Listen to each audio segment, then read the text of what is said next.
이번 성경 말씀은요, 신약 성경 빌립보서 말씀입니다. 빌립보서 2장 13절 말씀입니다. 신약 성경 320페이지 빌립보서 2장 13절 말씀입니다. 말씀을 가지고 2주에 걸쳐서 우리가 같이 한번 생각을 해보도록 하겠습니다. 같이 한번 한 목소리 읽도록 하겠습니다. 시작. 너희 안에서 행하시는 이는 하나님이시니 자기의 기쁘신 뜻을 위하여 너희에게 소원을 두고 행하게 하시나니. 아멘. 이 땅에는 수많은 교인들이 있습니다. 교회들이 있고요. 우리가 우리나라의 제일 많은 종교가 어디예요? 기독교죠. 기독교. 축복받은 땅입니까? 아닙니까? 축복받은 땅입니다. 어찌 보면 축복받을 땅이고 어찌 보면 또 가슴 아픈 또 현실이기도 합니다. 왜냐? 많은 교회들이 있고 사람들이 그러잖아요. 복음이 미국에 들어가서 사업이 되었고 대한민국에 들어가서 기업이 되었다. 기업이 되었다라는 것이죠. 그래서 많은 교인들이 있고 교회들이 있지만 과연 이 많은 교회들과 교인들이 구원의 복을 누립니까? 구원의 복이라는 것을 누리기는 합니까? 그것에 대한 우리 질문을 해야 돼요. 원초적인 질문입니까? 여러분들 구원의 복을 누리십니까? 하늘나라 영광의 복을 누리십니까? 모르겠어요. 여러분들이 갑자기 내일 월급을 1,500만 원을 받았어요. 복을 누리는 겁니까? 하늘의 복을, 구원의 복을 누리는 것입니까? 이것이? 아니에요. 내일 갑자기 막 벤츠를 타고 내일 갑자기 막 서울 강남에 있는 막 15억짜리 아파트를 여러분들이 사게 돼요. 이것이 구원의 복을 누리는 것입니까? 아니에요. 그 세상에 있는 그냥 일시적인 가치들 뿐이죠. 과연 여러분들은 구원의 복을 누리십니까? 마음속에 질문을 해보고 나는 참 구원의 복을 누리는 사람이다 라고 고백할 수 있어야 돼요. 참된 고백을 할 수 있어야 돼요. 구원의 복이 뭔지도 모르고 그냥 나는 구원의 복을 누린다 라고 말하는 사람들이 또 얼마나 많은지 몰라요. 그게 안타까운 현실이죠. 기독교인임에도 불구하고 내가 교인임에도 불구하고 구원의 복을 사람들이 대다수 누리지를 못한다는 거예요. 왜 그럴까요? 복음이 무엇인지 깨닫지 못했기 때문입니다. 너무나도 쉽게 나는 복음을 잘 알고 있다라고 이렇게 말을 합니다. 그렇게 고백을 합니다. 그렇게 생각을 해요. 그러면서 단 한 번도 복음에 대해서 똑바로 직시하지 않습니다. 직시하지 못한다는 거예요. 복음을 제대로 쳐다보지를 않는 거예요. 복음에 대해서 똑바로 직시하지 않고 복음이 무엇인지 제대로 깨닫지 못하기 때문에 구원의 복음이 주는 복들을 그게 뭔지 왜 모르는 거예요. 그렇다면 왜 교회에 출석을 합니까? 자기가 생각하는 자기 나름대로의 복을 자기가 누리고 싶기 때문에 교회에 출석을 한다는 것이죠. 복음의 능력과 가장 우선되는 원리들을 이해하고 파악을 해야 되는 거예요. 우리는 알아야 돼요. 여러분, 기독교는 늘 말하지만 지식에 전달하는 종교입니다. 진리이기 때문에 우리가 머리로 알아야 돼요. 아는 것을 성령께서 깨닫게 해주셔야 되는 것이죠. 모든 것이 성령의 작용이지만 기독교는 알아야 되는 거예요. 배우지 못하면 망하는 종교가 기독교입니다. 늘 얘기합니다. 그것은 언제 어느 때나 어느 시대나 동일합니다. 배우지 못하면 망하는 종교가 기독교라는 것이에요. 호세아 선지자가 선포하고 외쳤던 것처럼 내 백성이 지식이 없어서 망하는도다 하나님의 한탄하는 소리를 늘 들으셔야 돼요. 쉽게 말해서 이 세상에 있는 많은 성도들이 근본적으로 복음을 오해하고 있습니다. 복음을 잘 모른다는 거예요. 모르고 자기 멋대로 받아들이고 믿는다는 거예요. 우리도 모르는 사이에 오랜 기간 이러한 신앙생활을 했었을 수도 있습니다. 복음을 내 마음대로 생각해버리는 거예요. 하나님께서 주시는 복을 내 마음대로 생각해버리는 거예요. 하나님을 내 마음대로 섬기는 거예요. 하나님께서 이렇게 하면 기뻐하시겠지? 내 마음대로 생각하고 판단해버리는 거예요. 인간이 보여줄 수 있는 열심을 보입니다. 인간이 보여줄 수 있는 절제를 보이고 내가 할 수 있는 최대한의 근신된 삶을 보여줍니다. 그럼 하나님께서 기뻐하시겠지? 마귀는 이런 잘못된 신앙을 우리 정신에 불어넣고 진리를 깨닫지 못하게 하고자 늘 전력을 다하는 존재입니다. 마귀가 하는 가장 우선적인 일은 예수를 믿지 못하게 하는 것이고 늘 얘기합니다. 그 다음 전력 투구하는 것은 무엇입니까? 예수를 믿는다라고 고백하는 사람들이 예수님을 똑바로 알지 못하게 하는 거예요. 복음을 똑바로 알지 못하게 하는 거예요.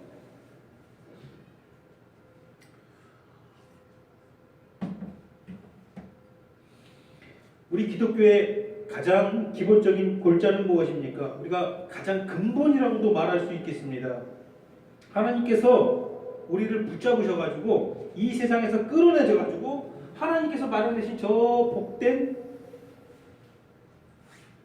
저 처소, 우리를 위해 마련하신 저 복된 처소, 그것으로 데려가시는 것. 이게 기독교의 가장 기본적인 골자죠.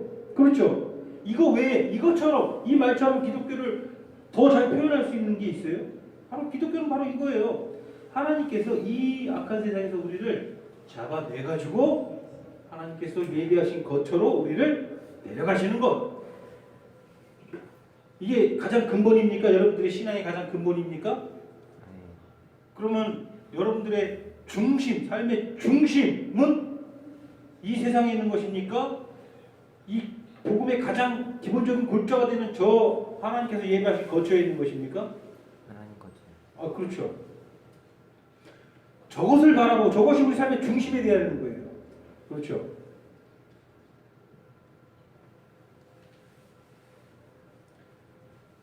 예수여 내 맘 붙드사 그곳에 있게 하소서. 그곳은 빛과 사랑이. 우리가 찬양하지 않습니까? 우리만 붙드사 그곳에 있게 하소서. 여러분들 저 천국에 여러분들의 중심이 가 있기를 소원합니다. 삶의 모든 태도가 저 천국 중심으로 돌아가길 원합니다. 생각하는 모든 것들이 천국 중심으로 돌아가길 원합니다.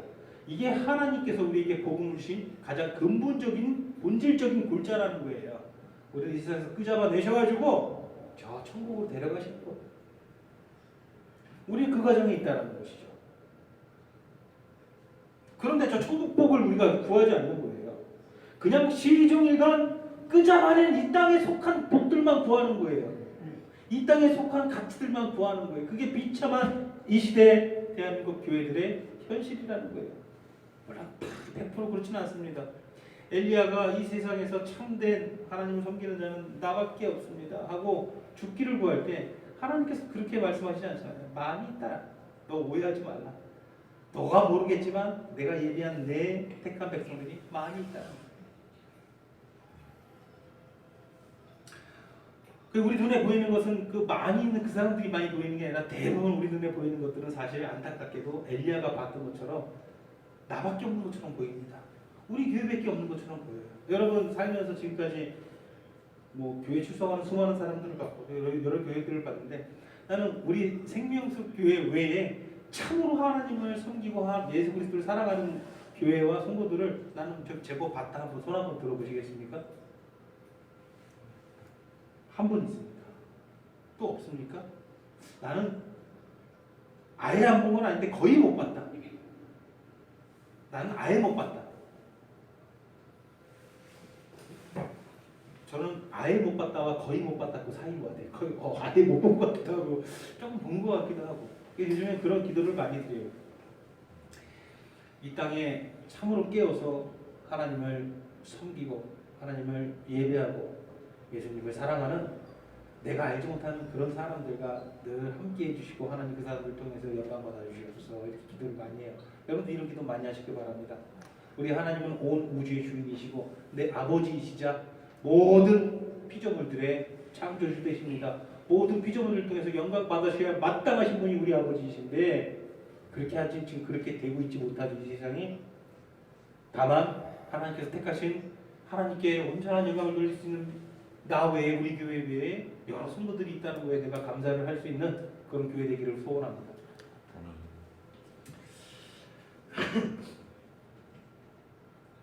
하나님께서 마련하신 그런 거처 그것을 향해 가는 것 그것이 우리 삶의 중심이라는 것입니다. 이것이 우리 신앙의 가장 근본이라고 말할 수 있습니다. 이 시대 그리스도인들의 중심은 어디에 있나요? 그곳에 있지 않다는 거예요. 그렇다면 가장 근본부터가 어떻게 됐다라는 거예요? 잘못됐다라는 거예요. 근본부터가 틀렸다라는 거예요. 근본이 틀렸는데 무엇을 할 수 있습니까? 어떻게 예배에 도달할 수 있겠습니까? 어떻게 성령 충만을 받을 수 있고 어떻게 하나님께서 복음해 주시는 능력들을 체험하고 누릴 수 있단 말입니까? 아무것도 할 수가 없는 거예요. 왜? 근본이 잘못되어 있기 때문에 중심이 삶의 가장 이 머릿돌 되는 중심이 하늘나라에 있지 못한다는 거예요.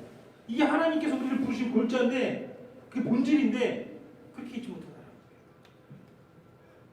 근본이 잘못됐다는 거예요. 처음부터 근본이 잘못됐다는 것은 모래 위에 성을 쌓았다는 거예요. 성을 아무리 멋지게 쌓으면 뭐하십니까? 비가 오고 창수가 터지면 어떻게 됩니까? 모래 위에 쌓은 집은 무너질 수밖에 없는 것이잖아요.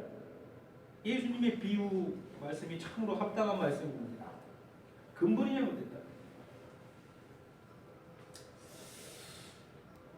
이 근본적인 메시지, 우리는 이 세상에서 우리를 하나님께서 건져내가지고 하나님께서 예배하신 복된 땅으로 인도하시는 것, 이 일이 과연 어떤 과정을 통해서 어떻게 이루어지는지를 보여주는 것을 우리는 전체를 다 포함해서 뭐라고 할까? 복음이라고 하는 거예요. 여러분 복음 받으셨습니까? 이게 복음이에요. 어떻게 하나님께서 이 가장 근본적인 골자죠? 우리를 이 세상에서 건져내서 어떻게 하나님께서 예배하신 저 복된 땅으로 인도하시는지 그 과정 전체를 통과하는 것을 바로 뭐라고 합니까? 복음이라고 하는 거예요. 기쁜 소식이라고 하는 거예요. 이 기쁜 소식을 하나님께서 아무한테나 허락하지 않았어요. 택한 백성인들에 허락했고 여러분들은 그 복음을 받았다라는 거예요. 이 복음에는 고유의 능력이 있다라는 것이죠. 네, 복음 받으셨습니까? 이 일을 위해서 가장 기본적으로 첫 번째로 필요한 건 뭐겠습니까? 당연히 자 우리를 이 세상에 건져내가지고 저 복된 땅으로 인도하는 것, 이것이 가장 기본적인 골자고 이것 전체를 복음이라고 합니다. 이 복음에 가장 먼저 등장해야 되는 것은 무엇이겠습니까? 영규 씨 무엇이겠습니까? 이 세상에서 영규 씨를 끄잡아내가지고 저 천국 데려가실 때 가장 첫 번째로 하시는 일은 뭐예요? 하나님께서 우리를 만질 수 있어요? 못 만져요? 만질 수 있었어요? 못 만졌어요? 하나님은 죄와 악을 참아보지 못하고 만지지도 못하시는 분이에요.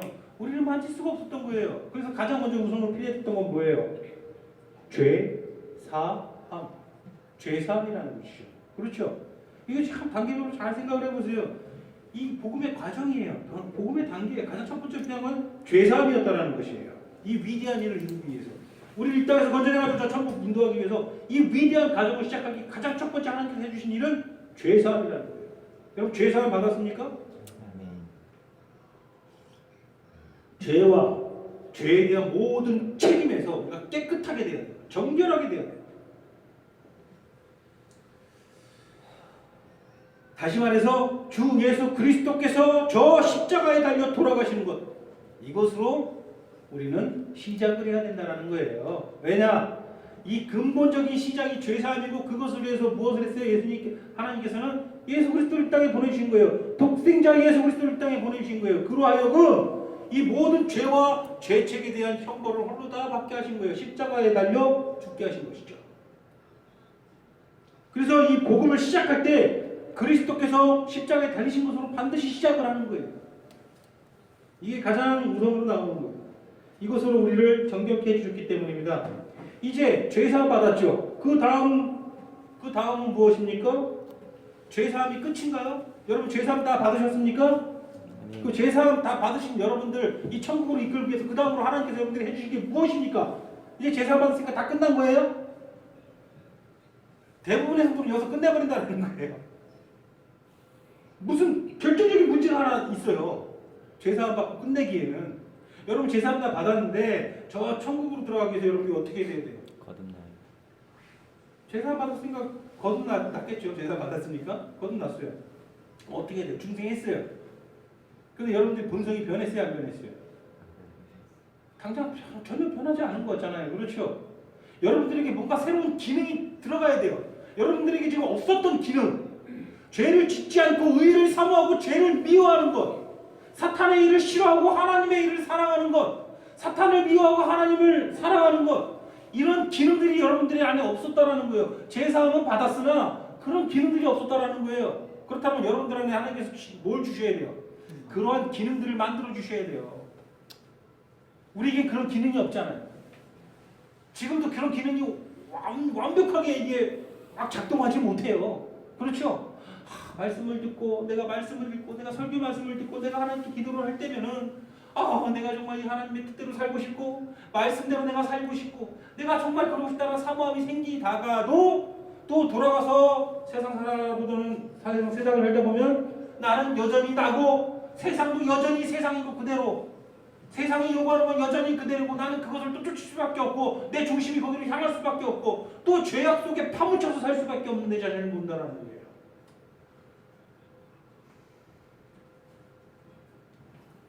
우리에게는 죄사함뿐만이 아니라 그렇기 때문에 새로운 기능도 필요합니다. 동의하십니까? 자, 하나님께서 죄사함을 주시고 그 다음 해주신 것은 우리에게 새로운 기능을 만들어 주신다는 거예요. 죄사함을 받았는데 여전히 죄를 짓는 이유가 무엇입니까? 모순되잖아요. 여러분 죄사함 다 받았죠? 자, 나는 지난 일주일간 죄를 단 한 번도 안 지었다. 솔직히 담대하게 한번 손 한번 들어보세요. 아무도 없어요. 왜 그런 거예요? 죄사함 다 받았는데 왜 여전히 죄를 짓고 있습니까?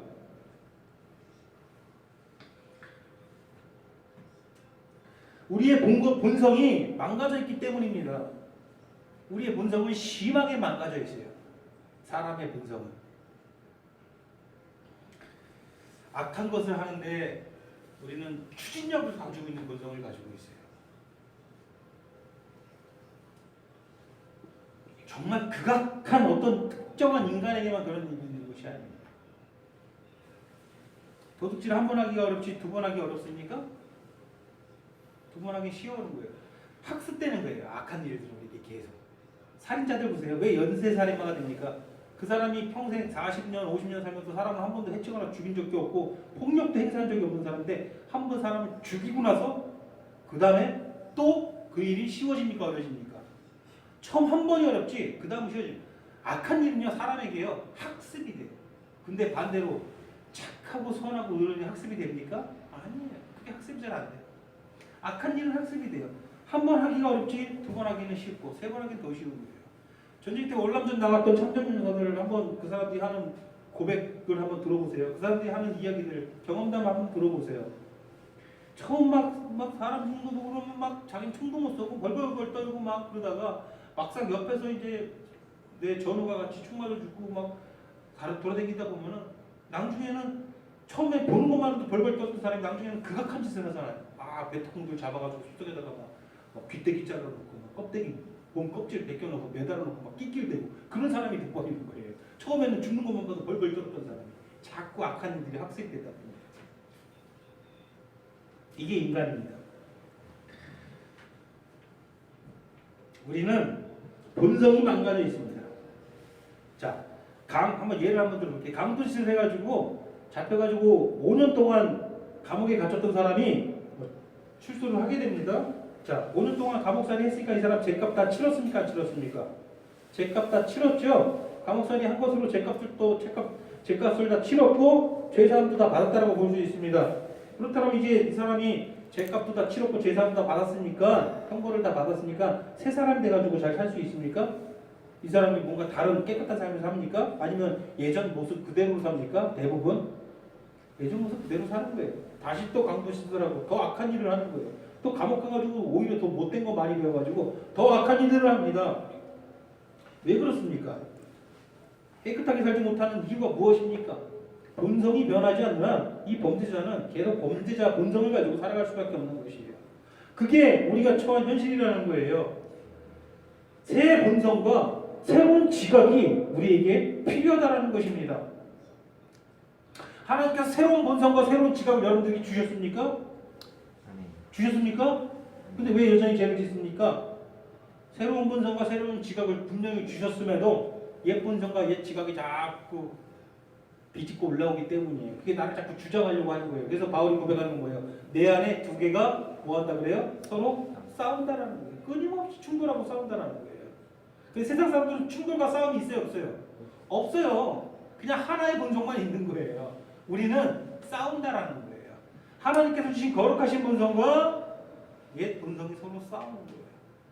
근데 참 어떤 것이 이길 때가 많습니까? 새로운 본성이 이길 때가 많아요. 옛 본성이 이길 때가 많아요. 바울이 고백하는 것은 뭐예요?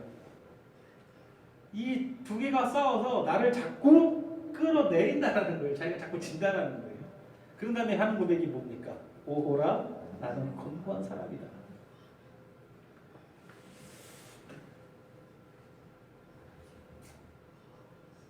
우리가 그리스도의 십자가로 아무리 죄사함을 받는다 하더라도 우리 본성이 바뀌지 않는 한 참된 그리스도인이라고 할 수 있어요, 없어요? 할 수 없습니다. 이제 우리는 어떻게 그리스도인의 삶을 살 수 있겠습니까? 우리는 그리스도인이기 때문에 그리스도인의 삶을 살아야 돼요. 다시 말해서 죄를 떠나는 삶을 살아야 돼요. 내가 의를 사모하고 악을 떠난 삶을 살아야 돼요. 이게 이 세상에서 우리가 불로념을 받아가지고 저 하늘 거쳐 복된 땅으로 가는 과정에서 반드시 필수적인 요소가 뭐예요? 저 천국에 맞는 모습으로 우리가 변화돼야 된다는 거예요. 이것이 필수적인 요소예요. 하나님께서 장차 우리를 예배해 두신 저 복된 땅으로 데려가실 거예요. 그러나 우리의 본성이 달라지지 않는다면 그곳에 데려간들 무슨 소용이 있습니까? 여러분들이 지금 모습으로 당장 천국에 들어가면 무슨 소용이 있습니까? 그렇잖아요. 우리는 지금 종종 어긋난 길로 가고 죄도 짓고 하나님을 등질 때가 있잖아요. 그럼 천국에 가서도 계속 그렇게 하실 거예요? 천국에 가서 그렇게 하지 않는다는 보장이 있어요, 여러분? 지금? 여러분 죄를 지을 때 많잖아요. 하나님의 뜻으로 어길 때도 많잖아요. 여러분 고의적으로 세상의 일을 선택할 때도 있잖아요. 그럼 천국 가서도 계속 그럴 거냐고요? 그러지 않겠다는 보장이냐고요? 지금 이대로. 그럼 여러분들은 지금 뭔가 필요한 거예요. 뭐가 필요해요? 저 천국 백성이 되기 위해서는 뭔가 지금 아직도 많이 변화될 뭔가가 필요한 거예요. 맞죠? 맞죠? 그러니까 죄사함만 끝나는 게 아니에요. 죄사함을 위해서만 예수님께서 십자가에 달리신 게 아니다라는 거예요. 늘 성경은 그것을 말하고 있다라는 거예요. 우린 변해야 돼요. 그 변화는 과정 속에 분명히 여러분들이 있습니까? 과정 속에 있다라는 거예요. 나는 변화는 과정 속에 있지도 않다. 그럼 안 되는 그래요. 제사함이 끝이 아니기 때문입니다.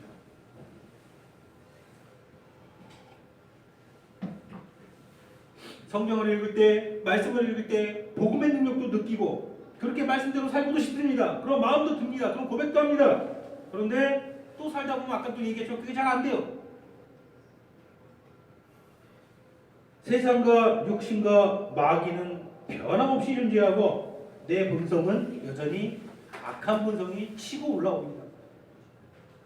진심으로 새롭게 살아보고 싶지만 결국 성공할 때가 많아요? 실패할 때가 많아요? 실패할 때가 많습니다. 나는 어떻게 하나님께 순종하며 경건한 삶을 살 수 있습니까? 이것이 참으로 우리의 숙제입니다. 반드시 그렇게 살아야 되는데 그렇게 살고자 하는 욕망 부자는 없고 또 실제로 그렇게 살지도 못하고 참 답답한 지경입니다. 오늘 본문 빌립보서 2장 13절을 다시 한번 읽어보겠습니다. 시작. 너희 안에서 행하시는 이는 하나님이시니 자기의 기쁘신 뜻을 위하여 너희에게 소원을 두고 행하게 하시나니. 참 복된 구절입니다. 사람들은 구원이 처음부터 끝까지 제가 지난 몇 주간도 계속 강조했지만 구원은 처음부터 끝까지 누구의 일입니까? 하나님의 일이라는 이 사실을 사람들은 자꾸 망각을 해요. 자꾸 까먹어요. 자주 잊어버리는 거예요. 우리 주님의 복음은요, 여러분 스스로 그리스도인이 되라고 한 번도 요구한 적이 없거든요. 그런데 사람들이 스스로 그리스도인이 되려고 많이 노력을 하죠. 여러분 스스로 삶을 바꾸라고 요구한 적도 없어요. 그게 안 되는 거 아시기 때문이에요. 여러분들의 본성이 악하다는 것을 아시기 때문에 너희 스스로 뭔가를 해봐라라고 한 번도 요구한 적이 없어요. 그게 복음이에요. 맞죠?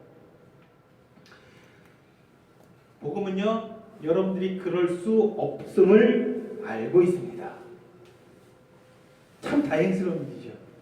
복음은요, 여러분들이 그럴 수 없음을 알고 있어요.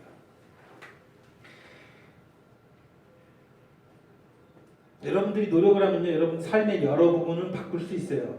삶에 여러분들은 바꿀 수 있죠. 여러분들이 노력을 하면요, 뭐 여러분들이 지금 안 되는 여러 가지들을 바꿀 수는 있어요. 그렇죠.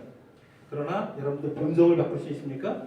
본성은 바꿀 수가 없습니다. 그렇습니다. 복음은 하나님이 친히 이 모든 일을 해주신다라는 메시지입니다. 이게 복음이에요. 다시 말해서 이 세상에서 물러내가지고 저 복된 땅으로 여러분들을 결국 드릴 때까지 모든 과정을 다 누가 해주신다? 다 누가 해주신다?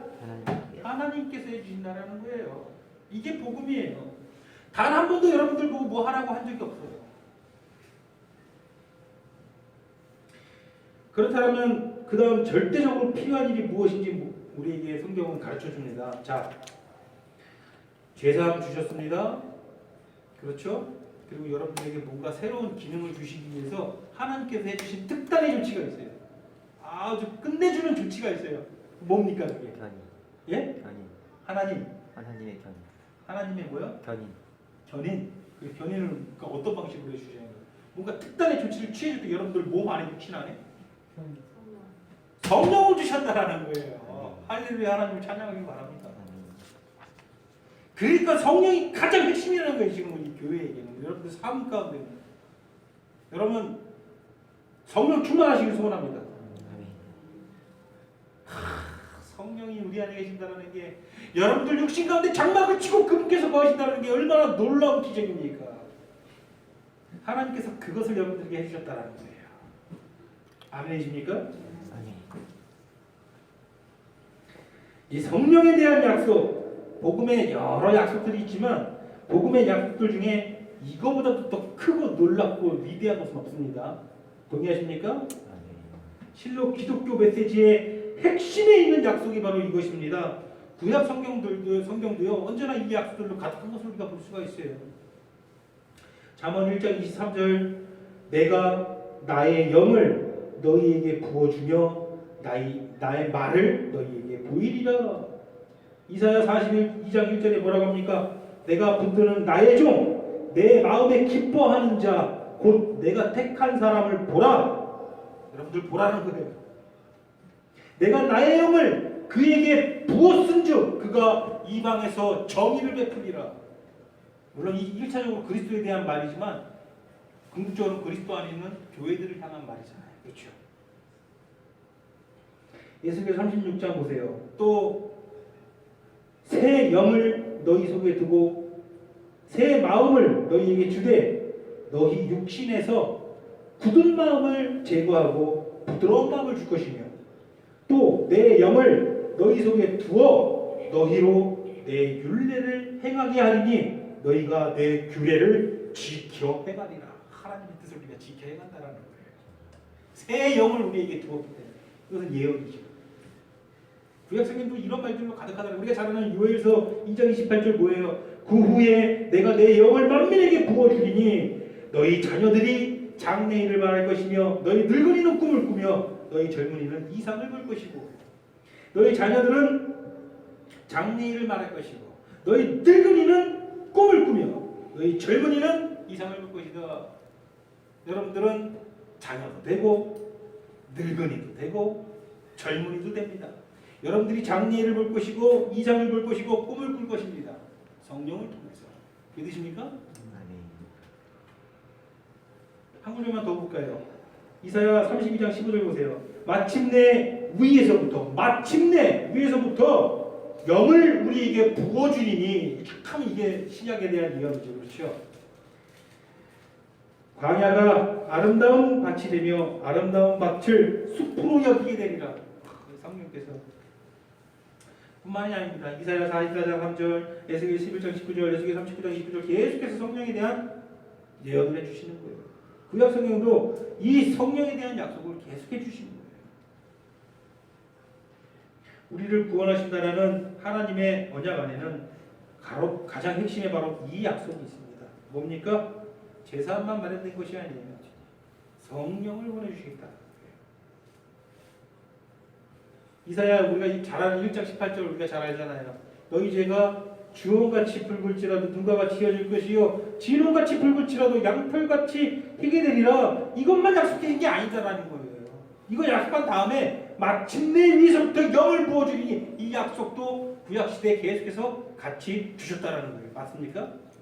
그런데 이 시대 그리스도인들은 자꾸 죄사함만 이야기해요. 그 다음 것을 잘 이야기를 하려고 하지 않아요. 죄사함만 가지고는요, 이 하나님의 복음의 본질, 우리를 이 세상에서 끄잡아내셔가지고 하나님께서 예배하신 데 복된 것처 그곳까지 가는 것, 데려가시는 것, 그 과정에 제사함은 가장 첫 단계일 뿐인 거예요. 맞죠?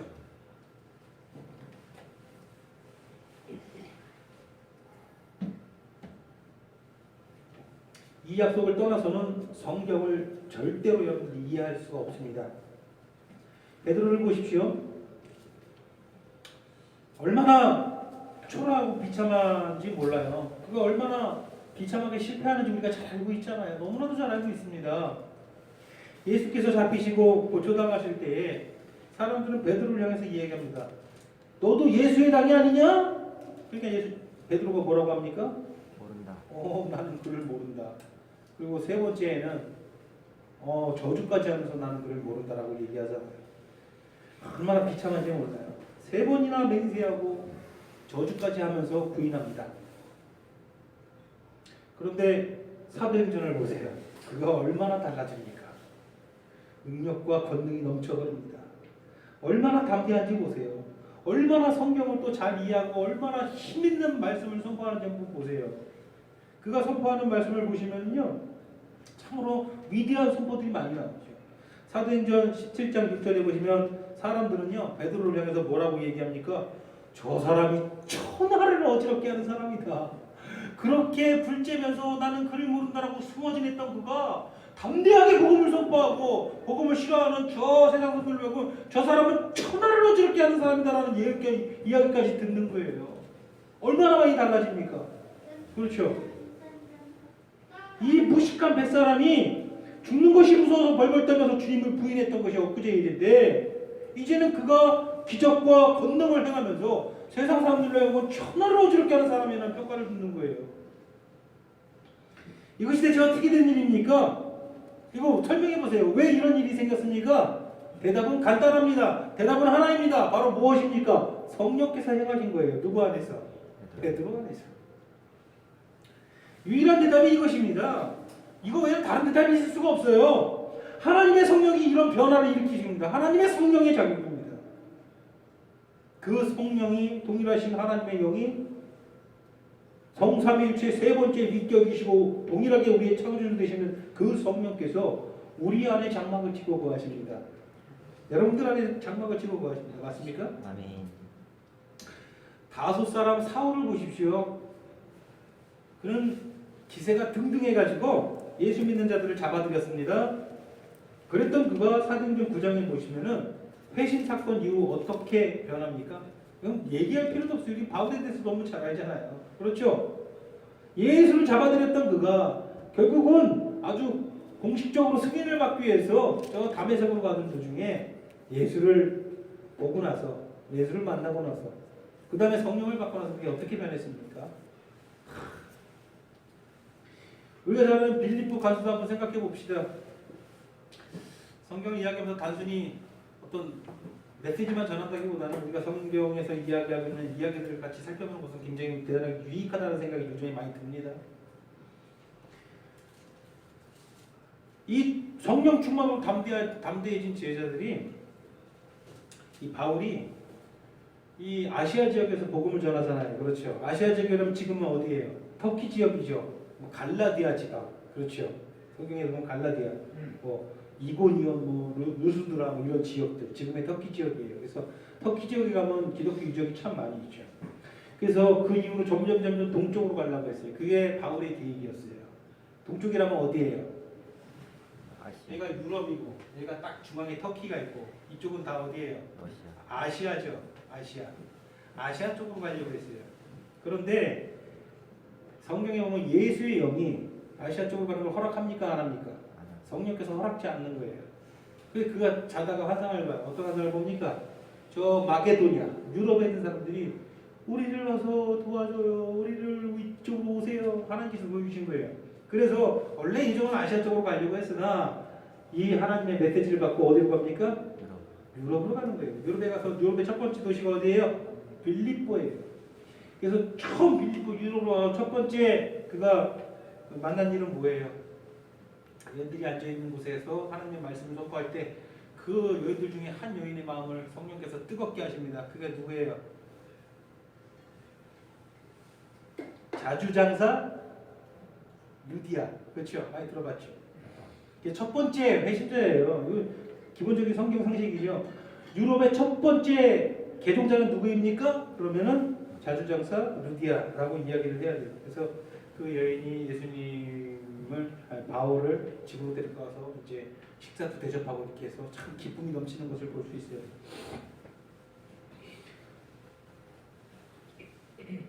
그런 다음에 그 빌립보 지역에서 어떤 귀신 들린 여종을 보게 됩니다. 그 다음으로 귀신 들려가지고 점을 치는데 아주 돈을 잘 돈을 잘 벌게 해줄 수 있는 주인으로 하여금 자 이때 당시 종은 사람이에요, 짐승이에요. 짐승 취급당했죠. 어떤 개인의 소유물이에요. 만약에 영규 씨가 나의 종이다 그러면 자기 인격체가 아니에요. 그때 당시 그 상식은 나의 소유물인 거예요. 그러면 이 여종을 소유하고 있던 주인이 있는데 이 여종이 귀신이 들려가지고 무당이 된 거 지금 우리나라로 치면은 점괘를 보는데 기가 막히게 잘 보는 거예요. 다 맞춰주는 거예요. 그러니까 사람들이 인기가 있어요, 없어요? 엄청나게 인기가 있어가지고 주인이 이 여종 덕분에 돈을 어마어마하게 버는 거예요. 근데 바울이 그곳에서 복음을 전하는데 사도행전 16장에 보면 이 귀신 들린 여종이 매일같이 바울에게 와가지고 여러 날 동안 계속해서 와가지고 이런 말을 합니다. 귀신 들린 여종이 하는 말이에요. 지극히 높은 하나님의 종으로 이 사람들은 바울을 향해서 이 사람들은 지극히 높은 하나님의 종으로서 구원의 길을 너희에게 전하는 자다 이렇게 얘기를 해요. 좋은 말이에요, 나쁜 말이에요? 좋은 말. 맞는 말이에요. 여기서 틀린 말 한 개라도 있습니까? 저 사람들은 지극히 높은 하나님의 종으로서 사도행전 16장 17절 보면 나와요. 구원의 길을 너희에게 전하는 자다. 지극히 높으신 하나님의 종으로서 구원의 길을 너희에게 전하는 자다. 이 말이 맞는 말이에요, 틀린 말이에요? 여러분들이 만약에 바울과 그 일행이었다면 이 얘기를 들으면 기분이 어떨 것 같아요? 그냥 미소가 쓱 지어지는 것이요. 왜냐면 옳은 말 하니까 이 사람 잘해주고 싶어요, 멀리하고 싶어요.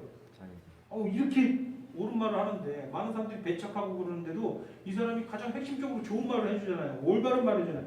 친하게 싶은 거예요. 그런데 바울은 그 여종을 꿰뚫어보는 능력이 있었어요. 성경에 보면 여러 날 동안 그렇게 해서 좋은 말을 하는데도 복음을 전하는데 도움이 되는 말을 하는데도 불구하고 왜냐면 이 여인은 아주 사람들이 인기가 많은 여인이 이 여인이 하는 말에는 힘이 있어요. 사람들이 이 여인이 하는 말은 잘 듣고 넘어가죠. 근데 이 여인이 와가지고 지극히 높으신 하나님의 종들이다. 너희에게 구원을 전하는 자들이다. 이렇게 얘기를 하니까 복음 전하는데 아주 큰 도움이 될 만한 지금 여인이에요. 그런데 성경에 보면 바울은 어떻게 했다 그래요? 마음에 괴로웠다는 거예요. 왜 괴로웠을까요?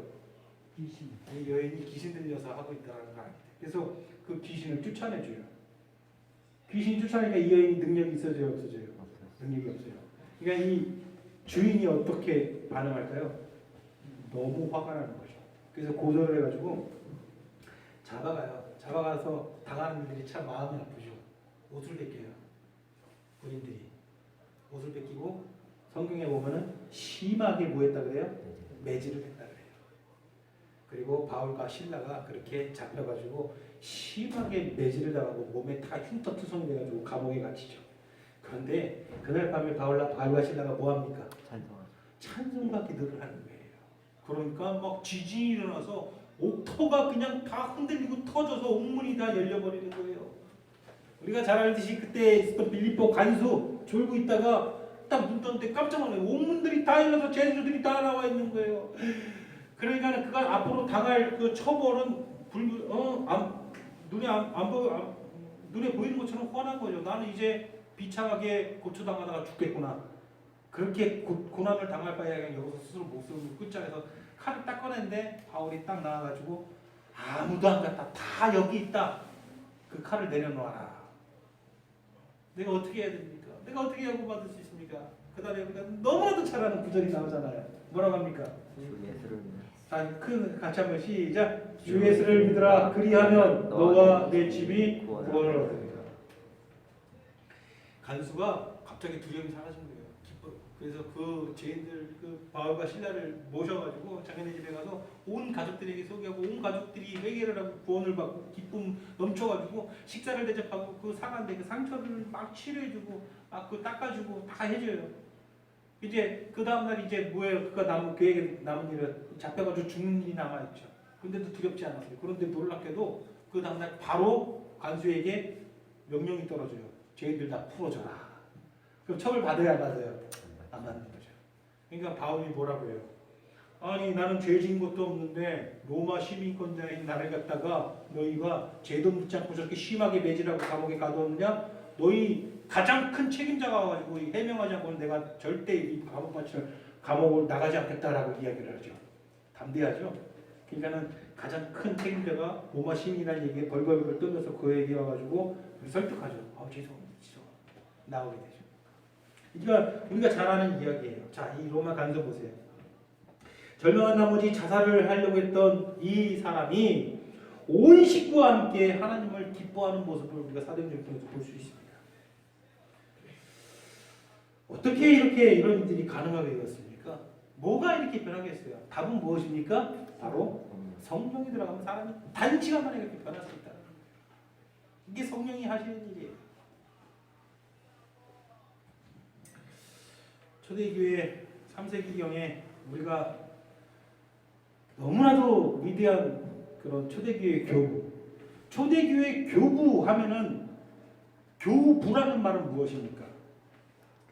이 부자가 무슨 부자예요? 아비 부자예요. 교회의 아버지라는 뜻이에요. 교회가 시작되고 교회가 처음 이제 복음을 전하면서 흥황하기 시작할 때 교회의 아버지와 같은 존재들을 갖다가 우리는 초대교회 교부라고 해요. 그 중에서도 가장 위대한 사람이 누구예요? 성 어거스틴이라고 해요. 칼빈의 교리가 다 누구로부터 영향을 받은 거예요? 성 어거스틴. 삼위일체에 대해서 주장을 한 사람이 누구예요? 성 어거스틴. 예정설의 예정론, 하나님께서 작정하신 교리를 처음 만든 사람이 누구? 성경을 통해서 발견한 사람이 누구예요? 성 어거스틴. 우리가 믿는 모든 올바른 진리와 교리들을 처음 다 발견한 사람이 누구예요? 성 어거스틴. 지금도 그 너무나도 위대한 그러니까 3세기 4세기 사람이니까 지금이 몇 년이에요? 2022년이죠? 한 300년, 400년 경에 살았던 사람이에요. 진짜 옛날이죠. 그때 살았던 사람이에요. 그때 기록한 수많은 책들이 있는데 아직도 그게 다 있어요. 성 어거스틴의 고백록, 참회록, 기도록 여러 책들이 있어요. 마음이 닿는 사람들은 서점에 가서 아니면 인터넷에서 구매할 수 있으니까 사서 한번 읽어보세요. 기가 막힙니다. 이 성 어거스틴의 어머니는 또 누구예요? 이 어머니 덕분에 이 사람이 예수 믿게 됐거든요. 어머니는 카톨릭에서는 성녀를 꼭 붙여요. 성녀 모니카. 우리는 그냥 모니카라고 하죠. 카톨릭에서는요, 위대한 믿음의 선진들 갖다가 신성시하는 게 있어요. 그게 카톨릭의 가장 큰 문제잖아요. 근데 이 모니카도 그 앞에 꼭 성녀를 붙여요. 거룩한 여인이라는 성녀를 붙여가지고 굉장히 신성시해요. 그래서 8월 27일을 성녀 모니카 기념일로 지켜요. 축일로 지켜요. 매년 8월 27일을. 그만큼 신성시하고 있어요. 카톨릭 사람들이 어떤 사람을 신성시 여긴다고 해서 그 사람이 잘못된 거예요? 카톨릭이 잘못된 거예요? 가장 신성시하는 인물이 누구예요? 카톨릭에서? 마리아하고 또 인간들 중에서는 마리아 말고 남자들 중에서 베드로잖아요. 베드로의 권능을 있는 사람을 뭐라고 해요? 교황이라고 하잖아요. 그러니까 마리아하고 베드로를 정말 그야말로 신성시해요. 그 중에 신성시하는 사람들 중에 또 누가 있냐면 성녀 모니카가 있는 거예요. 근데 베드로가 잘못된 게 아니고 마리아가 잘못된 게 아니고 모니카가 잘못된 게 아니죠. 그들을 신성시 여기고 우상 숭배하듯이 섬겨버리는 누가 잘못된 거예요? 저 카톨릭 교리들이 잘못된 것이죠. 어쨌든 성 어거스틴이 어떤 삶을 살았냐면은 아버지는 좀 개망난이에요. 이런 표현 써서 죄송합니다. 아버지는 굉장히 막 형편없는 사람이었어요. 근데 어머니는 또 모니카예요. 근데 엄마를 닮았을까요? 아빠를 닮았을까요? 본능적으로. 아빠를요. 성 어거스틴이. 아빠는 아빠 닮았어요. 안타깝게 엄마를 안 닮았어요. 그러니까 거의 타가였어요. 막 도적질, 강도질 일삼고 어렸을 때부터. 그러니까 엄마는 계속해서 복음을 전하려고 하고 계속해서 하나님 품으로 인도하려고 노력을 하는데 잘 안 되는 거예요. 19살 때 집 나가가지고 그때 당시에 금기 시대는 여종을 겁탈해가지고 19살 때 아기를 낳아요. 그래서 모니카한테 가가지고 어머니 어쨌거나 아기까지 낳았으니까 우리 관계를 확해 주세요. 그런데 모니카가 절대 이런 일이 있을 수 없다. 거절해요.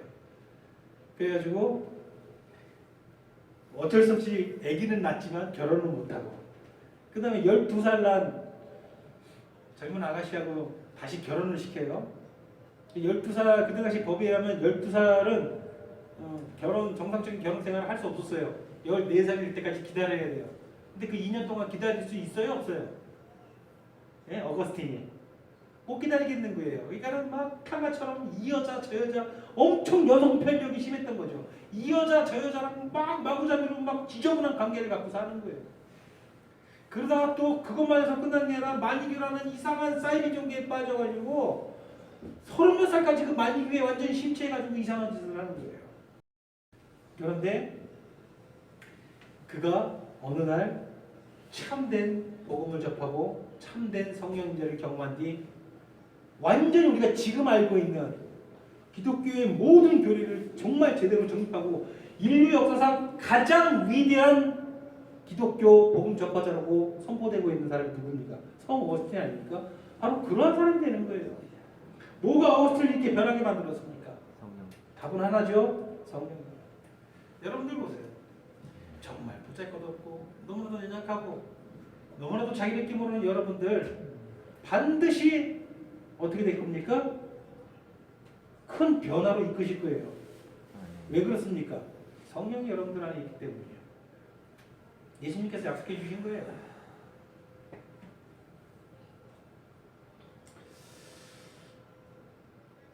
새로운 철학을 습득했기 때문에 이 사람들이 변한 게 아닙니다.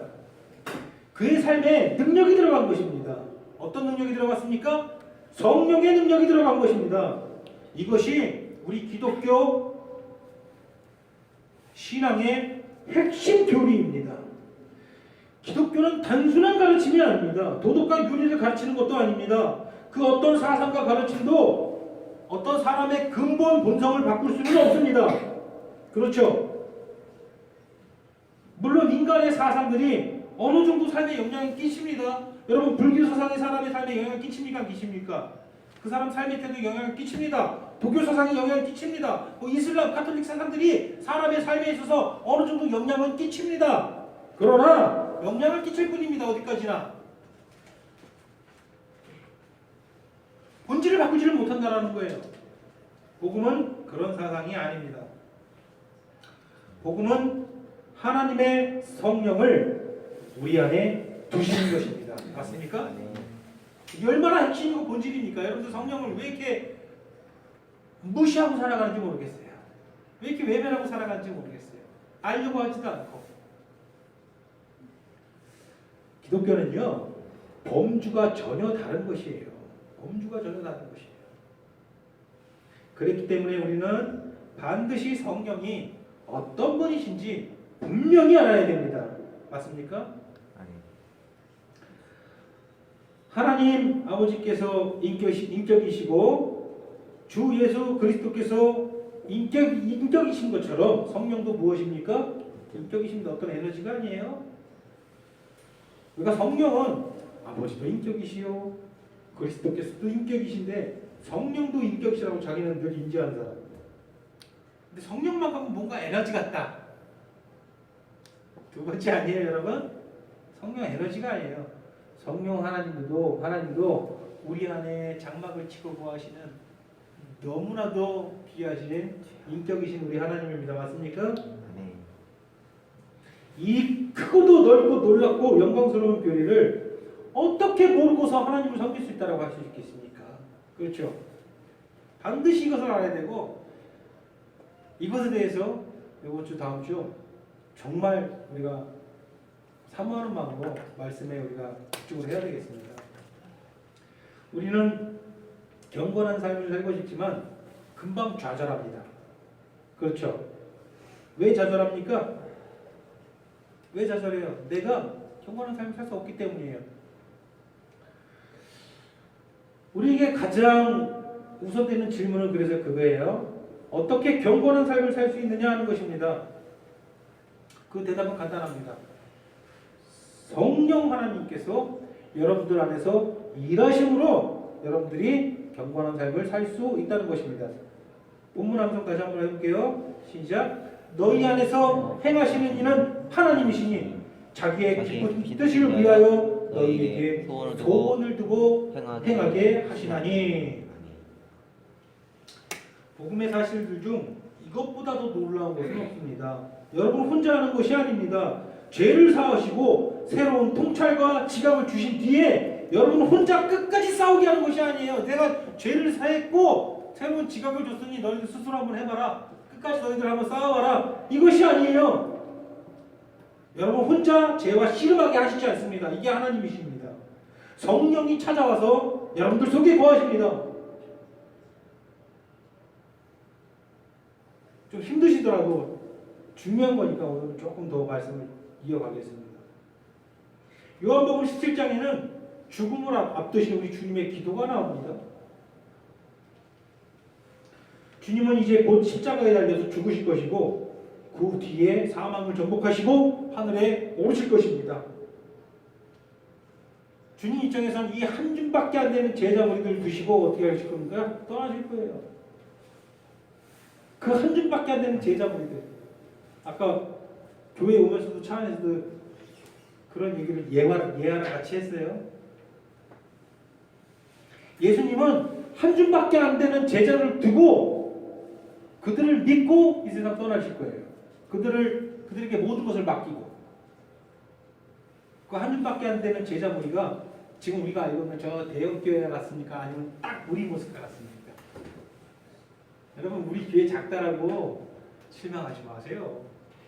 예수님은 딱 우리 교회 같은 규모의 이 한 줌밖에 안 되는 제자분에게 모든 것을 맡기고 하늘에 오르셨습니다. 맞습니까? 아멘. 자, 제자들을 두고 떠나실 것인데 그들이 잘 넘어지고 단순하고 무지하고 연약하고 미약한 자들이라는 것을 주님께서는 너무 잘 알았어요. 우리랑 똑같아요. 단순 무식하고 나약하고 미약한 자들, 그런 자들이라는 것을 너무나도 잘 알았어요. 그런데 그런 보잘것없는 자들의 손에 우리 주님께서는 자신의 모든 명예를 그들에게 맡겼다라는 거예요. 그들에게 모든 것을 맡겼다라는 거예요. 예수님의 거룩하신 이름이 온 세상 사람들에게 조롱거리가 되는 것과 아니면 온 세상 사람들에게 존귀 여김을 받는 것들을 이 나약하고 무식하고 이 의지 없는 연약한 한 줌밖에 안 되는 제자분들 그들에게 그 모든 것을 맡겼다라는 거예요. 우리 주님께서 이게 참 이해가 됩니까? 똑똑하고 그런 사람들이 아니라 이 나약하고 무지한 사람들에게 예수님의 명예 모든 것을 맡기고 떠나셨다라는 거예요.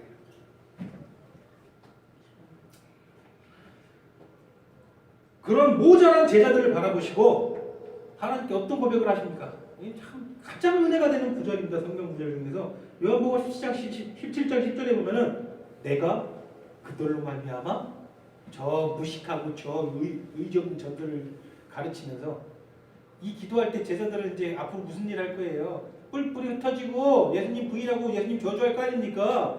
그런 자들을 가르치면서 내가 저들로 말미암아 영광을 받았나이다. 여러분들 한 명 한 명 보세요. 얼마나 형편없는 주제들입니까? 그런데 예수님 지금 동일하게 내가 저들로 말미암아 영광을 받았나이다 이렇게 고백한다는 거예요. 이게 무슨 말이에요? 반드시 저들의 인생을 통해서 내가 끄잡아냈으니까 이 가정 중에 내가 끝까지 저들과 함께해서 저들이 하나님의 복된 나라에 들어갈 때 내가 저들로 말미암아 영광을 받았나이다라고 반드시 고백한다는 거예요. 지금도 마찬가지고요. 믿으십니까? 주님은 이 험한 세상에 그런 미약한 제자들을 두고 떠나실 것입니다. 제자들은 마귀와 지옥에 맞서 싸워야 됩니다. 그들에게 과연 승산이 있습니까? 승산이 있겠습니까? 없죠. 그러나 주님은 기도하시는 거예요. 그들을 진리로 거룩하게 하옵소서. 아버지의 말씀은 진리이나이다. 내가 그들로 말미암아 영광을 받았나이다. 여러분 자신은 비록 너무 미천하지만 그런 여러분을 보시면서 우리 주님, 우리 예수님께서는 선포하신 것입니다. 내가 저들로 말미암아 영광을 받았나이다. 내가 생명수 교회의 자녀들을 통해서 영광을 받았나이다. 믿으십니까? 예수님은요 반드시 여러분들로 말미암아 여러분들의 삶과 여러분들의 영혼을 통해서 영광을 받으실 것입니다. 영광을 받으실 것입니다. 믿고 의지하시길 바랍니다. 맞습니까? 제자들이 좀 뭔가 싹수가 보여가지고 우리 안에 뭔가 싹수가 보여가지고 내가 저들로 하면 영광 받겠다고 말씀하신 게 아니잖아요. 싹수가 없어요. 아예 없어요. 제자들은요 정말 나약한 사람들. 예수님 그렇게 십자가에 달리신 것을 숨어서 두세 명 제자들만 봤을 뿐이고요. 다 뿔뿔이터져. 그 다음에 무슨 일이 있어요? 다 자기 고향으로 돌아가서요. 그렇게 힘 빠져가지고 원래 하던 생업에 종사하면서 있었어요. 맞죠? 그런 제자들 너무나도 희망이 없는 싹수가 노란 그들을 바라보면서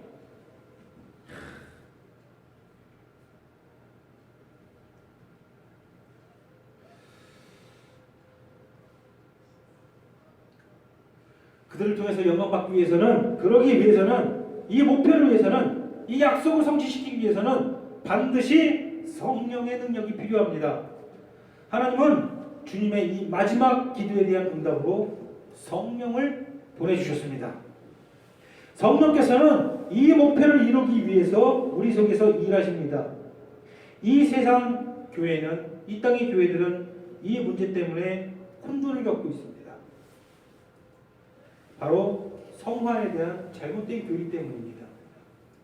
성령을 받아들일지 말지 사람이 결정할 수 있다라고 가르치는 교회가 너무 많은 것입니다. 우리가 아는 모든 감리교, 성결교와 대부분 이것을 가르칩니다. 제사함은 하늘부터 내려오는 것이나 그 이후 성령 세례는 성령을 받아들일지 말지는 그 사람이 거듭나게 될지 더욱더 거듭난 삶을 살게 될지는 사람이 어떻게 하는 것이다? 결정하는 것이다. 다시 말해서 칭의는 하나님께서 일방적으로 주시되 성화는 사람의 선택이라는 것입니다. 이게 얼마나 미치고 이게 얼마나 어리석은 이게 막말입니까? 여러분 칭의와 성화 사이에 간격이 있습니까? 간격이 전혀 없어요. 제사만 받는 그리스도인이란 있을 수 없습니다. 다시 한번 말합니다. 맞죠? 여러분 제사 받았습니까? 그렇다면 제사만 받는 그리스도인이 없다는 사실을 믿으시기 바랍니다. 하나님께서 친히 우리 구원 하나의 과정입니다. 단계가 있다라는 거예요. 그렇죠? 그 여러 가지 단계들이 있는데 절차들이 있습니다. 하나님께서 친히 첫 번째, 두 번째, 세 번째 단계를 밟으시면서 그 모든 단계를 주관하십니다. 맞죠? 아니. 오늘 본문 보세요. 너희 구원을 이루라. 너희 안에서 행하시는 이는 누구다? 하나님이신 것입니다. 그리스도께서 우리를 위해서 생명을 내어주신 이유가 단순히 죄사함만 위한 것이 결코 아니다라는 것이에요. 디도서 2장 14절 보시면은 그가 우리를 대신하여 자신을 주신 이유가 우리를 깨끗하게 하사 선한 일을 열심히 하는 자기 백성이 되게 하려 하심이라. 선한 일을 열심히 하는 자를 만들기 위해서 십자가에 자신을 내어주셨다라는 거예요. 단순히 죄사함만 위한 것이 아니다라는 거예요. 맞습니까? 그분은 우리를 선한 자들로 만들기 위해서 죽으셨습니다. 여러분 하나님께서 중도 포기하는 일이 있을 수 있습니까? 하나님께서 중도 포기하실 수 있는 분이에요. 그것만 제가 마지막으로 질문할게요. 하나님께서 중도 포기하십니까? 안 하십니까? 안 하십니다. 지금 여러분 상태가 너무나도 해롱해롱이고 안 좋다고 해서 하나님께서 포기하시겠습니까? 그것은 하나님을 모욕하는 생각이죠. 그렇죠? 한 번 하나님께서 시작하신 구원의 과정을 반드시 끝까지 이루십니다. 믿으십니까? 아멘. 칭의의 상태에 머물게 두지 않는다라는 거예요. 하나님은 한 번 시작하신 이 구원의 과정을 반드시 이루십니다. 칭의를 얻고 건넌 순간 성화라는 다음 단계는 이미 시작된 거예요. 성령을 주심으로, 여러분들에게 성령을 주심으로 그 과정을 보장해 주십니다. 비록 지금 여러분들이 연약한 처지에 있지만 이 사실을 기억하시고 고백하시기 바랍니다. 아멘. 하나님, 내 삶을 통해서 반드시 우리 주님께서 영광 받았습니다. 내 말이 아니라 주님께서 이렇게 약속해 주셨으니 영광 받아 주시옵소서.